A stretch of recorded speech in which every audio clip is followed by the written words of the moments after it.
We're at 100% battery, which was exciting. How do we feel about that?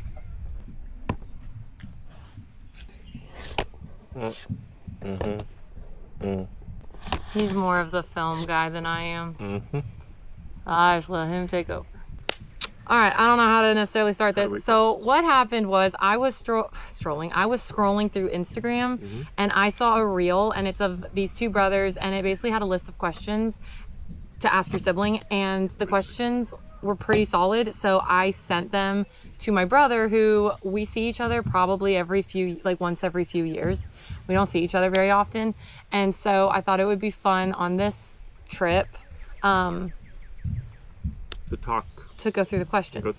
Yeah. I just realized I didn't type this digitally. I did like an old school thing and I wrote it down. I'll be right back. Anyway, I also thought it would be fun to vlog it and put it on YouTube. Then I read through the questions and I was like, are you sure you want to put this on YouTube? And Daniel was like, absolutely. Why would we not? He's very committed to this going on YouTube. Of course. Okay, so now you have your answers. I have my answers. Okay, so we thought it would be fun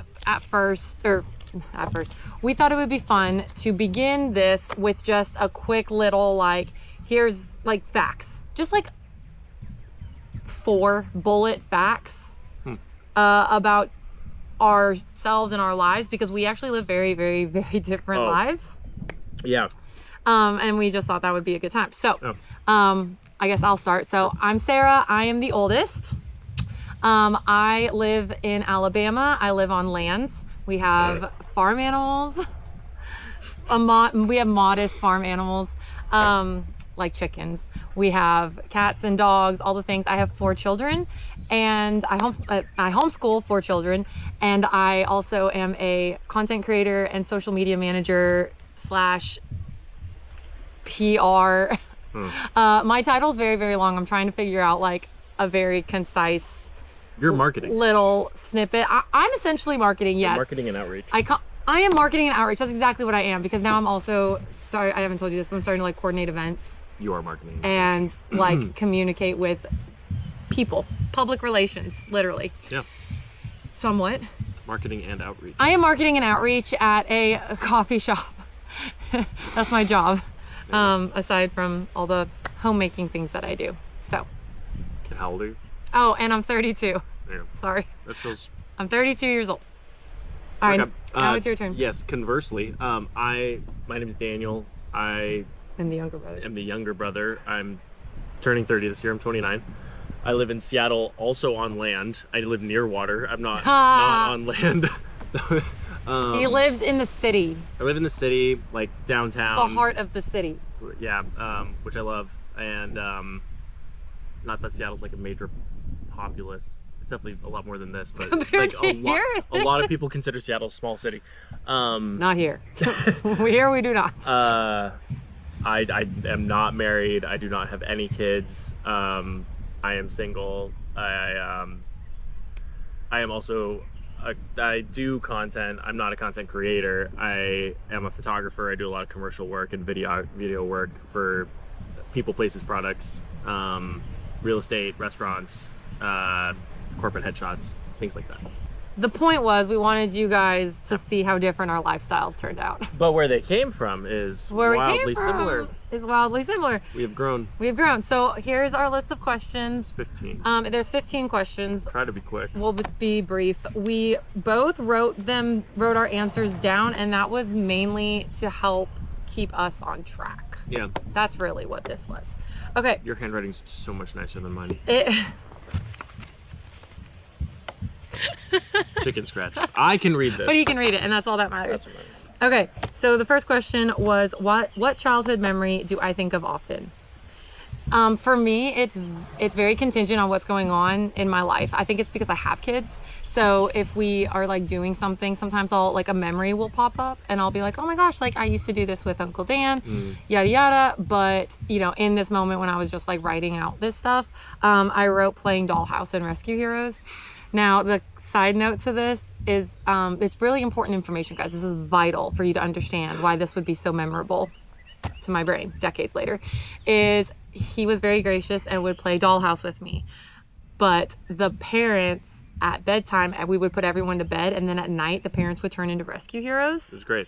And it was very pajama mask style. We would play Dollhouse during the day, and it was very like family normalcy, and then they would moonlight as rescue heroes. Yes. Anyway, so that is a beautiful collaboration. It was a beautiful collaboration, great, and I think that's why I remember it. Good compromise. And I think that's why I remember it as just like an overall general memory. But like I said, you know, like I have lots of memories come to me as I do things with my own kids. That one comes up for me a lot. What I wrote down was we would play Spies a lot. Oh my gosh, yes. And specifically, I remember like at one point we had acquired a lot of different like toys that were sold, and we used like decommissioned electronics that our parents would pass down from us, or that we find at garage sales. Like they didn't work, but the imagination of a child is unlimited. So we would pretend like have a keyboard and random stuff like that. But we'd be in like the front yard and just create these alternate worlds of adventure. Yeah, Spy Kids was definitely a staple. It's super influential. For sure. I do have vivid memories over Spy Kids, the Spy Kids worlds.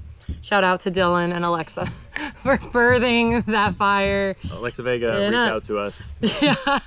We would love to say hi. Okay, what is my favorite memory of us was the second question. Okay, I said that feeling I get. It's, where we were always there for each other, like best friends who just look out for one another. That's sweet. That's what I wrote. Favorite memory, Sunday school. I tell that story about the donkey.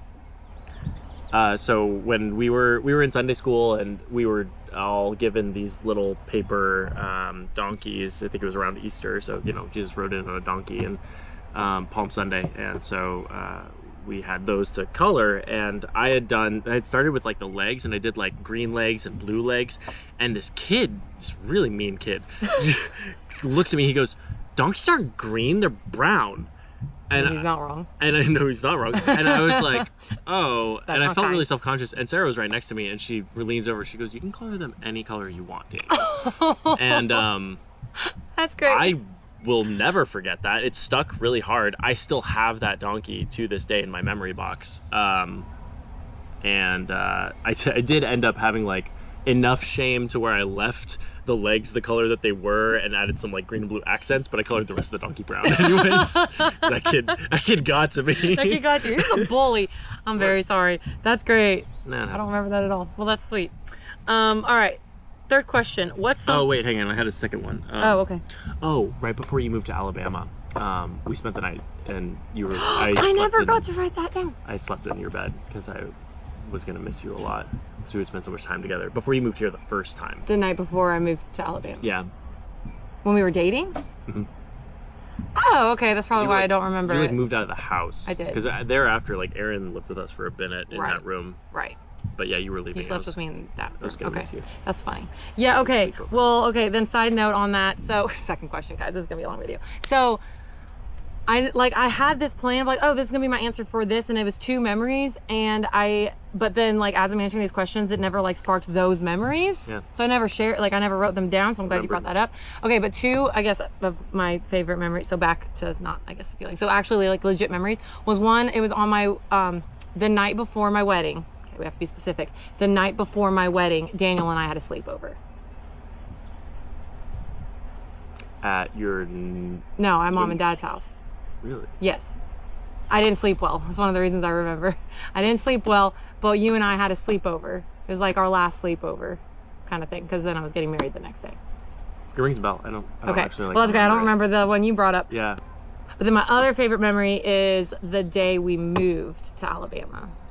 It's not really a favorite memory. It always makes me sad. But the day we moved to Alabama, we were like, it was super early, and I'm giving hugs like my parents and whatever, and Daniel gifted me a very, very precious item and wrote a note on that item, and I also still have that item. But I remember that was the thing that broke me with moving. Like, I was completely fine. Like, I said bye to my best childhood friends. Aaron said bye to his best friends. Like, we said bye to extended family, and like I was totally fine. I had made it. And then we are like literally getting in the truck, and Daniel, like, I ugly cried. Me too. It was rough. I saw it. We have pictures of that moment. It was rough. But anyway, okay. That was a good precursor though. Like, I was going to college. He was going to anyways. college. It was a lot. We were gonna have to part ways with one way or another. Our poor mom. Oh yeah. We both Daniel were just like- graduated. I moved across the country, and Daniel moved across the state for college. So my mom was. I wasn't even around that summer. I was And you were gone. disassociated. Okay, what's something you always got away with? I said I don't remember getting away with anything, but you pulled it off, and you never got busted. True. That's what I wrote down. I do tell my friend. You should know. I tell my friends now. My parents should have grounded me more, and I should have been told no more because I got way more than I deserved for sure. And that also will set you up for a lot of disappointment in your adult life. I will have you know. But the one that I remember the most was two things. I cheated in physics in Mrs. Hildebrandt's class. Oh. Mom had the answer book in the office. And so I Smart. took it, and I tried to do the I say test. smart. Don't cheat. It's clever. I would try to do the test Resourceful. as best as I could, You were but then I could like tell if I was gonna like mess stuff up. So I'd just like get to that 80% threshold, and then I was like, okay, I've definitely gotten 80% of these right. I'm gonna try to do the rest myself. So I wasn't like acing it to the point where it's like, why is Daniel Obvious. doing so well? Okay. But I did like steal the question, the answer And book. did you get busted? No. Number 4. Number 4. What's one thing I would change about our childhood? This was also tricky because I have mom lens.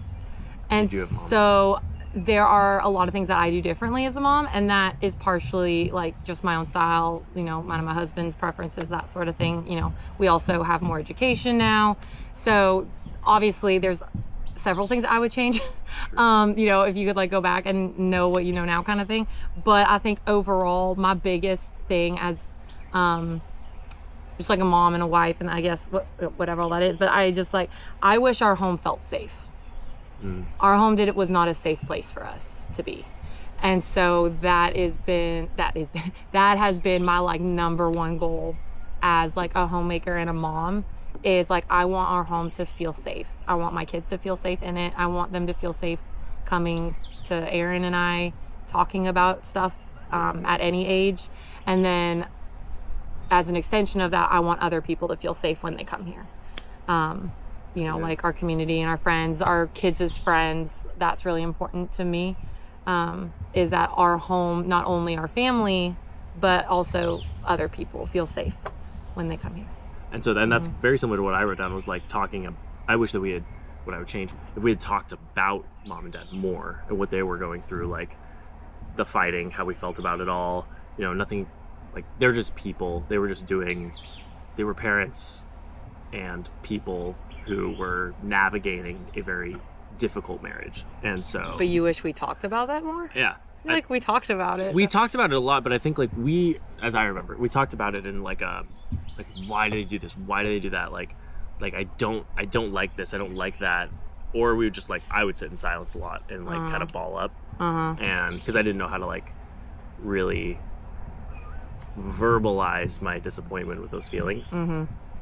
And so I kind of wish we had like kind of done that routine and developed that practice of verbalizing or how to explaining our emotions. So I think that would have served a little better a lot down the road. So I spent a lot of years being passive aggressive, I think, as a result. Gotcha. 5. All right, 5. Is there anything about our relationship that I would like to change?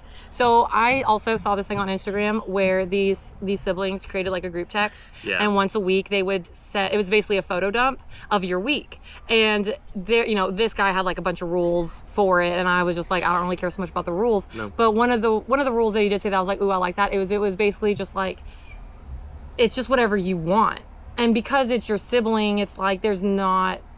Well, at least in our case, whatever. It's like there's no like judgment with it. So like I'll send him some photos that I don't feel comfortable posting online. And so Same. So as for like, you know, is there anything you'd like to change? I said since we started the weekly photo dump texting, no. Like before, like no, I wouldn't like anything to change. Now before then, I felt like, you know, like we didn't really talk. We didn't really like, I didn't really know what was going on in your life unless I looked at social media, and he's not. I don't post a lot. He doesn't post a lot. And if he does post, it's work content, and it's professional. And so, you know, having that like weekly check-in of just like, hey, like this is what I did this week. And again, very different photos because it's a very different lifestyle. So for like I'm in the bars with my friends. And I'm at the splash pad with my kids. And so it's like very different. But it's been a nice way anyway, to I've really keep enjoyed up. that. Me too. Yes. So that's so essentially my answer is no. but it's because we already kind of. I wish we called out of the blue more often, even if it's just like a quick, because the frequency is fun, and just like the quick 5 minute. It's like, hey, I got 5 minutes. Like, I got 5 minutes. Call. Yeah. Yeah. Just like, hey, I was doing this thing and I thought of you. Yeah. Yeah. And it's like, just to kind of get out of the cycle of like, when you talk, how are you? What have you been up to? What's going on recently? Like, what's different right now? You know, it's like the catch up as opposed to just like, just starting to talk, you know, without the pressure of it being long. I wish we did that more. That's on me too. No, I'm just kidding. 6. What do I hope our future looks like? I said just keeping up with each other's lives. I'd obviously prefer visits too. I want to visit yearly, like at minimum. And I mean, being here like on my own also would be really nice. Not that I don't love like traveling with my family and mom as well, but like it would be great to come on my own terms and just have a little more dedicated time in that way. 6, 7. Is there something I've wanted to say to you but haven't known how to? I said not really. And what's funny about this is I feel like there was, but I feel like at some point in the last decade we've talked about it. So like I was thinking, I was like, I mean, not really. I feel like. Really? I'm surprised. Do you feel like we have something we need to talk about? No. And what's interesting too, so like my husband, his sister lives here. Yeah. And so we interact with her a lot. And so it's been funny for me to like see their relationship develop as they've like gotten married, as they've each had children, as, you know, like we do family gatherings, or like me and her are super close and she's technically my sister-in-law. And so, you know, him being like, hey, thanks for doing that for my sister, or her, you know, she's like, hey, thanks for looking out for my brother that way, you know, stuff like that is really special and really great. But all that being said, it's like I've had that experience kind of from like that angle or that like outside perspective. Totally. And we've been able to grow in that way. But then like Dan and I, like we don't interact that much because we live so far. We do live very different lifestyles. Less opportunity. There's for, less like, access to opportunity service for like us that. to learn like By doing social things. etiquette is not the right word, but you know, it's just kind of like that, like new interaction. the new interaction as Ground sibling rules. as adults. Yeah. Is just Cadence. It's just different. Yeah. Okay, what was our favorite game or activity together? I said our Lego world. I wrote down the Lego world. It's I love the Lego world. It was great. We did videos. Oh, we did do constantly. funny videos. We did like funny interviews. Yeah. Where It's like we would were- dress up as different people and then we would just like ad lib an interview, and And it our was dad did a hilarious. lot of video stuff, so we were kind of primed for it. But I do still think it's pretty special that we had such an affinity for video making as kids, and we literally do that for work. Yeah, that part is kind of funny. Where it's not like I'm a nurse and, you know, he's a pilot, or like two very different career choices. Totally. It's like we're kind of in the same bubble. We're just on very different ends of the bubble. Yeah, I wrote down just that like we did a lot of world building with Dollhouse We and did. Legos. Yeah, that's a and, good way to say it. I see you doing that with your kids too. I think Yeah, that's really thank cool. you. That's what I was gonna say. Is yes, when we broke into, so I have my kids are 5, 6, 8, and 9, and so we are definitely in the Lego building like age, and it's fantastic. I am like elated when we finally got into Legos. I was like, we've arrived. We've arrived as parents. The time is now. The time is now. So great. Okay, 9. do I remember any funny or embarrassing moments that still make me laugh? Okay.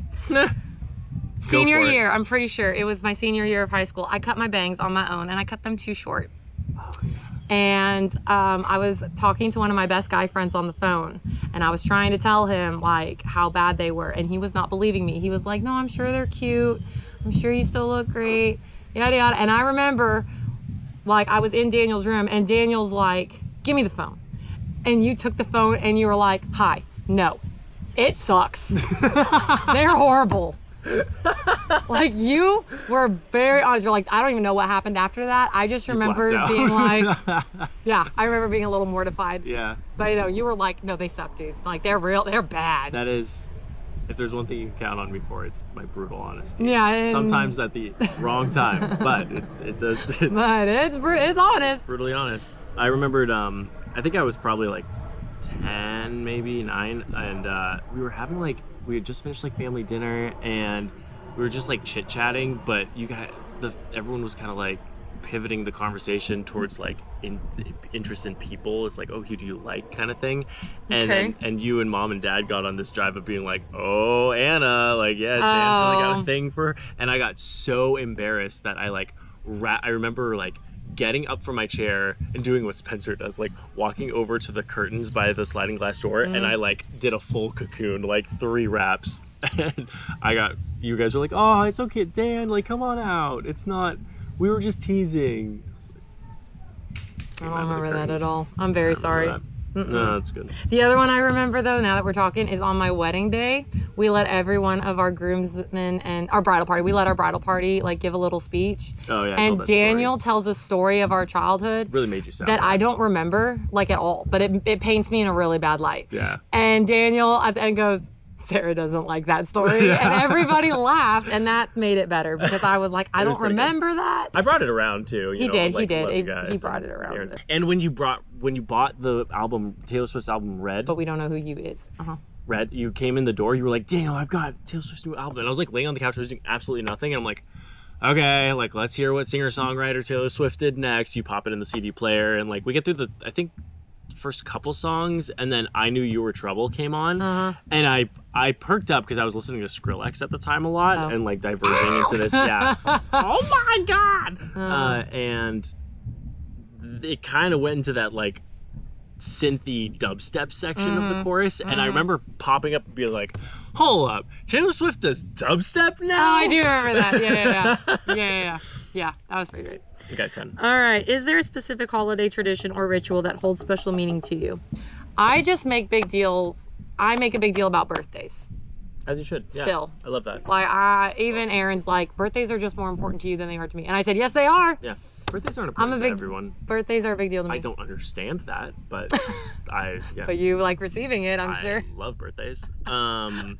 Yeah, Christmas. I think it was special because there was definitely less fighting going on in the household as kids, and we were looking forward to presents, and we enjoyed being at home for that duration of the month, but most of it. Like, we didn't really have co-op a lot, so we really just kind of go to church and hang out with each other, and play foosball, singing "Grandma Got Run Over by a Reindeer." Yeah, there wasn't as much to do. But outside the house. Like, decorating the tree was very special, and I remember that being kind of a thing, and because you and I would kind of take on the role of just setting up all the decor in the house. Yeah, I mean, as we got older, we kind of got outsourced to us. Oh, and cereal at night. We would do the... cereal at night as like a snack. As like a snack. As like a end of day thing. Yeah. Okay, how do you think our upbringing influenced the people we are today? Oh gosh, I have a book here. You have a lot? Okay, well, I don't. So I said definitely some root thoughts. Like therapy helped me. And then, I said definitely some root thoughts that I have which can cause trouble were births, and then my view of homeschooling. Yeah. Which again, it's just, that's my so how does it influence? So many ways. I think rebellion in the way that you kind of took it on as a kid in your teen years, like it kind of became your thing to just like go against the grain, especially within our family, especially like standing up to dad and things like that. That's very I think that introspective of myself. Thank you. I think that gave you the confidence to pursue the life that you always dreamed of, and that's like part of what gave you the ability and self-assurance to like come out here and start a new life and do what you wanted to do with Aaron, because you didn't care what other people thought. You had so much practice not caring what other people thought. So you do you every single day. I love that about you.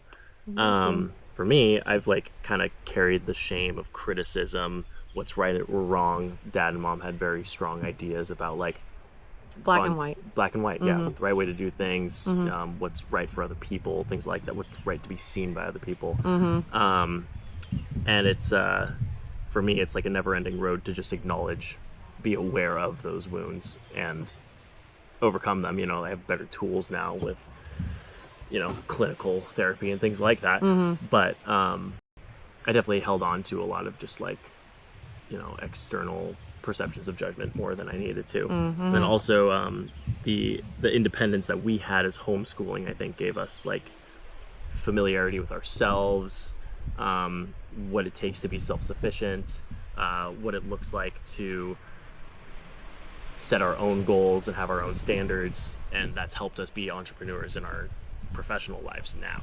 because we had a different work ethic, and that's kind of driven us to the careers that we have. Yeah. Well, to the independence bit, I will say I am very, almost too independent. So something that I've had to learn. So I've been married. It'll be 12 years this year. This summer will be 12 years. Congrats. And thank you.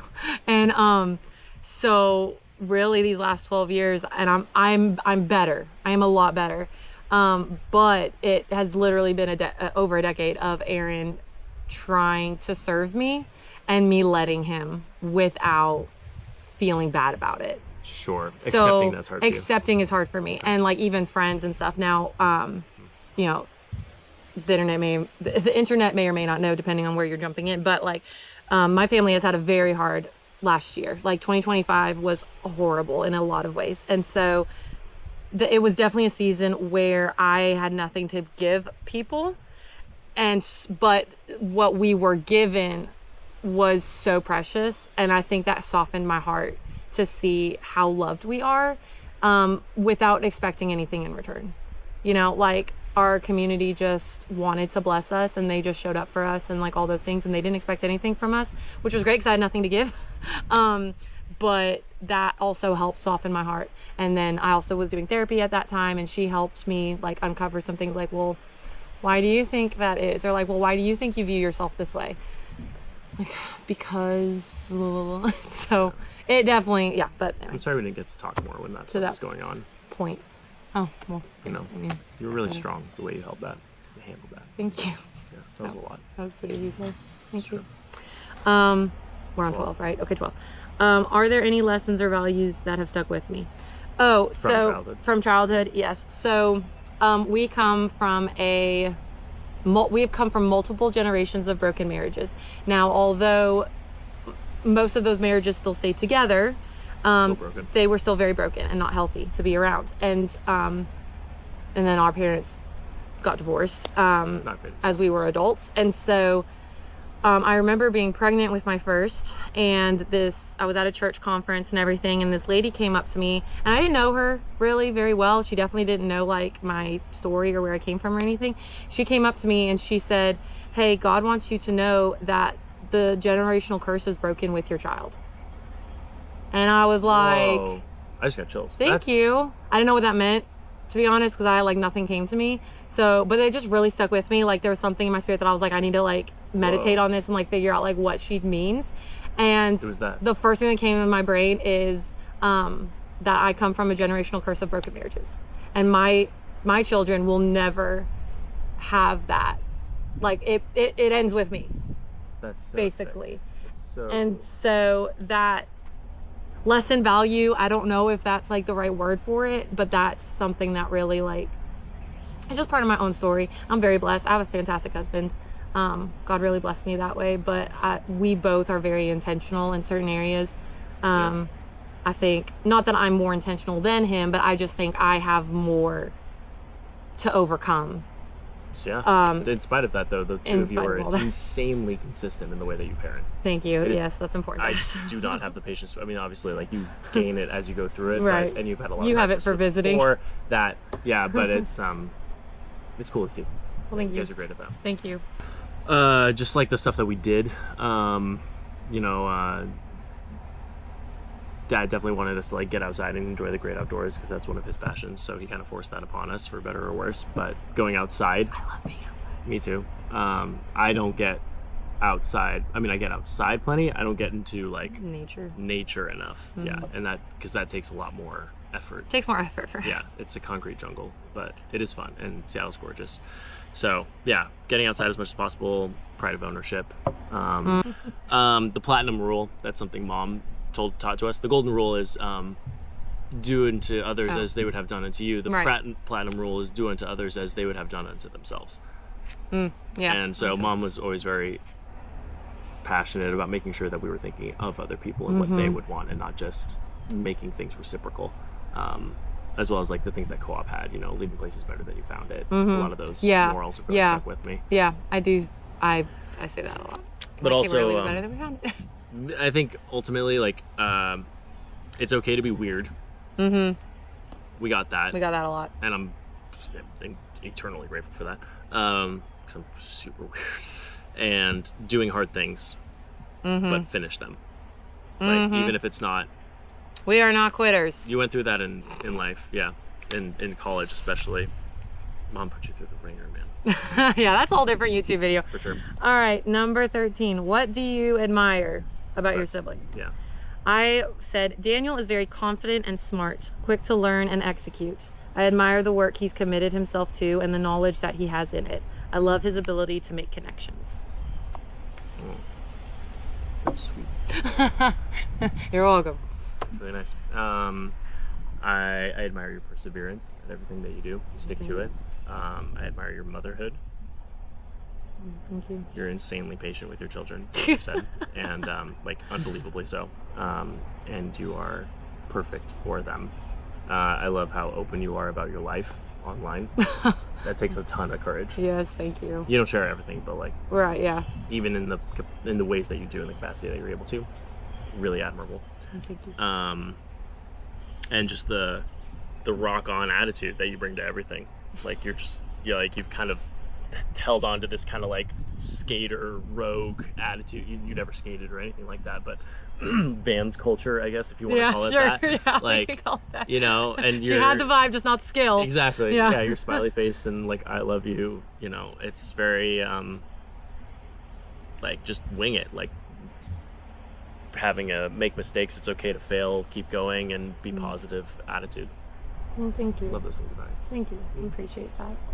Is there a dream or goal you wanted to pursue together? I said I don't think so. I was like travel together. I couldn't remember if we had like thought we had like made intentions as kids, like, oh, when we're older we're gonna do this together. But I don't think we didn't do that a lot. I don't think we did. We were mostly talking about like what we were going to do with our lives individually, yeah. which also manifested. Which is also fine. Oh, that's the story was like I live in the city now and you live in the country and we each have these very different lives, but as kids we would play the game of life and you know you go around the board and you try to make money and survive, but then you like get the little things and you have your cars and you get pegs for kids, and at the end you have to kind of decide where you want to retire. Where you want to retire, and so you're either going to retire in the countryside or in like the city metropolis retirement home. Yeah. And I would always choose the metropolis and Sarah would always choose the countryside, and my car would be like 3 little pegs with me, someone else, and a kid, and yours would be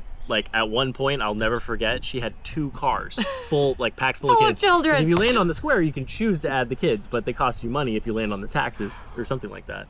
Something, I don't know, I was willing. I wanted all the little peg people and I wanted to name them. You get money when you have kids. Yeah. Do you envision our relationship evolving as we get older? I feel like we kind of already like answered that. Yeah. It's just like the continuation of communicating better, being more intentional with our communication, being more intentional with like in-person visits. Mm-hmm. Just like planning it, you know, throwing something on the calendar. I think that's the biggest thing for me, is just 'cause the time slips, and so having something to look forward to is good. Doing things like this, love above all. I did think like it was important to like note that one of the reasons I really love that you wanted to do this today was a good friend of ours had a sister who passed away. Mm-hmm. Like literally a week before Daniel flew in. Yeah. And watching her go through that has been so sad. I knew her too. And my first thought when I found out was like, I gotta call Sarah. Which I didn't, because I was like, I'm not gonna like, you know, force this trauma dump. Yeah, exactly. like oh my god, I want to like hold on to you because I feel like you know, life is so precious. But it is. It's kind of like, you know, reminded me that time that we have together is so rare and unique and something, a gift. Not promised. Not promised. It's nice to be able to hold on to that. So, you know, reach out to your siblings and your family and tell them that you love them, because you don't know how long you'll get to do that. I don't know. I love you. I love you too. Thank you for coming and doing this on camera, of all things. Yeah, I'm always up for this. Oh, I'm glad you got to meet Daniel. Glad you got to meet my brother Daniel. He might show up in future videos. He'll be around. Who knows? He'll be. Good luck editing this. How long is it?